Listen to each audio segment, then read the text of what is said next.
Well, that is a sight to be seen if I ever saw one. That is a 16,000 CFM version of the Lasko 3733. This was something I comprised earlier in the year. I think just out of random it came to my mind to do this. And we never really analyzed it from a technical standpoint after I built it. And now I have to dismantle it because I need a 3733 for this year's April Fool's video. And these two are pretty junky, so I'm going to cancel one out. This would be one of the two. So before I cancel this out, I want to analyze the performance of this thing and see, does it actually move any more air than a regular 3733 would by itself. I wouldn't really think so, because in order for this to work properly, I think the blades would have to be spinning opposite directions with inverted pitch. I don't think that the blades running like this would actually work. I think this is more or less kind of like the stupid Home's Too Cool. Like, it's just not going to work. But let's see. So I don't think we have any speeds on this. Or maybe we have speeds on one of them. I don't even remember how this works. But we'll get the kilowatts meter here. And there it goes. So it looks like by default, only one of it's running right now. Yeah, okay, so one of the ones is always on, and then the other is has speed controls. So this moves. I just blew a paper off the table over here. This moves less air than a typical 3733, of course, because it's drawing air through another one. So there's a lot of extra restriction, but it's not quite as bad as one might think. Where is the anemometer? Well, I gotta actually put a number on this, because I'm sure people are gonna say, oh, what's the stupid wind speed? Let me get the anemometer.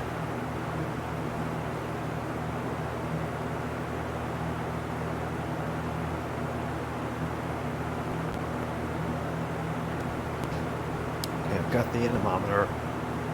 This thing's a piece of garbage. It's got to be one of the worst anemometers ever. It's so unreliable and stupid and inconsistent. Let's see if we get an RPM reading on this thing.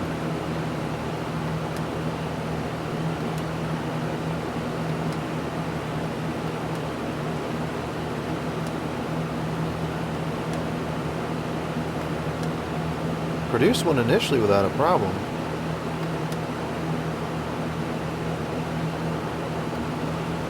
And what I can probably do to get an RPM is I should be able to apply a mark on the center hub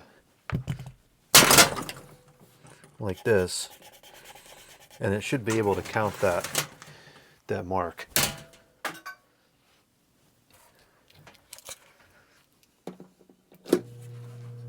Alright, let's try it again.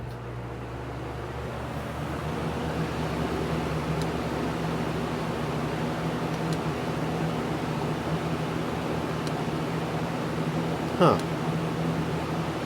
It's not working. Let's try it again. I'll make the mark a little bit bigger. Here's the pencil.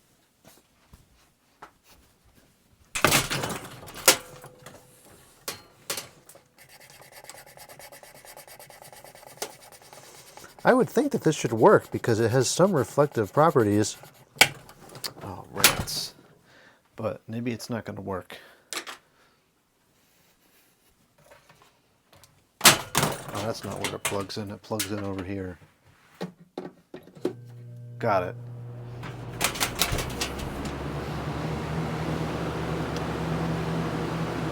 Up.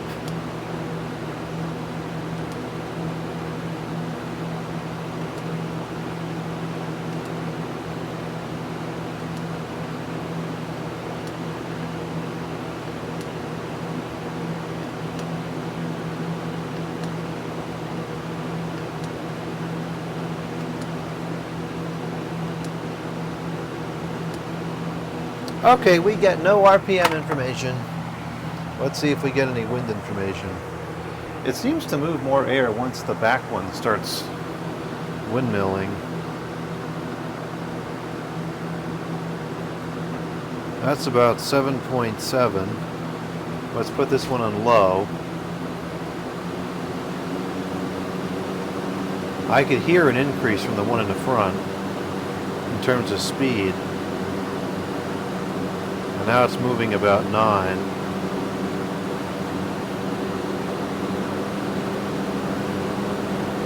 Slight increase again.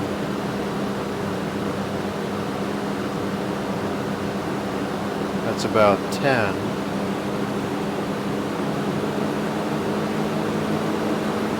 Slight increase again. This is now both on full power. But it doesn't seem to have moved much more air. That's 10.1 versus 10.3. So that is wasting 1.23 the amps, 144 the watts, and it has a power factor of 99. So we topped that at about 10, 10.1 or 10.3, right around 10. It sounds very different than a regular 3733. It's hard to say if it's necessarily louder or not. It more so just sounds very different. It actually kind of sounds nice. It's a very smooth and more of a pleasant rumbling sound as opposed to that high frequency whir that these a lot of times have. There's a lot of different frequencies represented in this sound. It would be interesting to listen to this sound or look at this sound on like a graphical analyzer that shows all the different activities on different frequencies.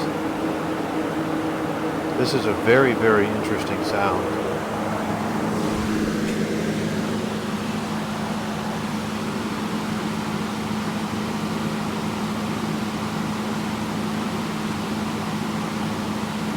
For those that like to have fans running while you're sleeping, I imagine this is one that would make a nice sound because it's got some frequencies up in the high end, it's got some in the low end. This is probably very good at blocking out other noises. I can feel some air across the room here, but it's not very much. I definitely think this is moving less air than a 3733 normally would under typical circumstances, which is logical enough. Alright, let's shut it off now. And then I'm going to remove... Stop spinning! Now I'm going to remove one of the blades, or actually I'm going to remove one of the entire fans, and then we'll see how it compares. A squeegee fell. That's unfortunate. We'll remove one of the fans and we'll see how it compares with... actually, we can very easily just do that. Now it looks like it's got a deeper cabinet. You know, this kind of looks like that stupid picture on the website where we can't figure out what's missing in the image.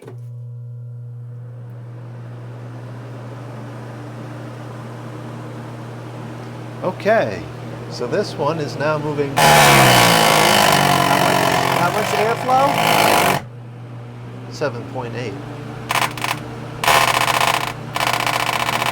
So, right off the blade, moving about 11.4.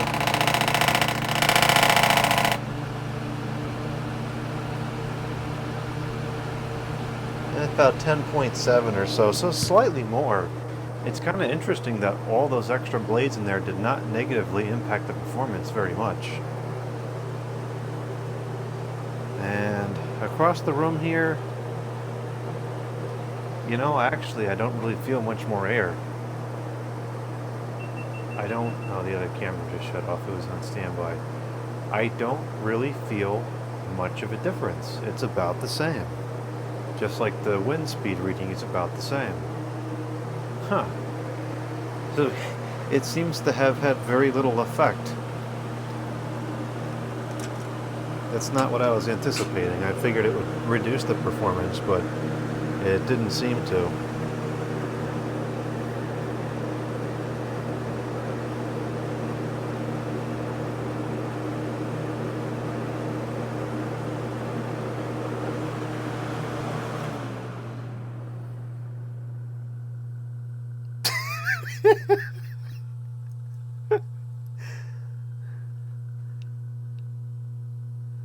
This should make for an interesting thumbnail.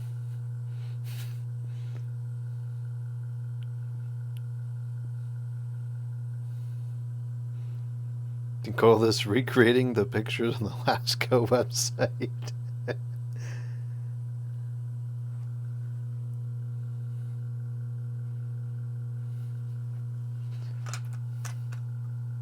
Well, very interesting. It seemed to have very little effect. It didn't seem to make it much more powerful. It didn't seem to reduce much of the performance. It just kind of was. That's the best way I can think of to describe it. It just simply was. But now it's going to move on to bigger things and become a famous April Fool's joke. So one of them will be used for the April Fool's video, and one of these will just be used outside of the deck or whatever.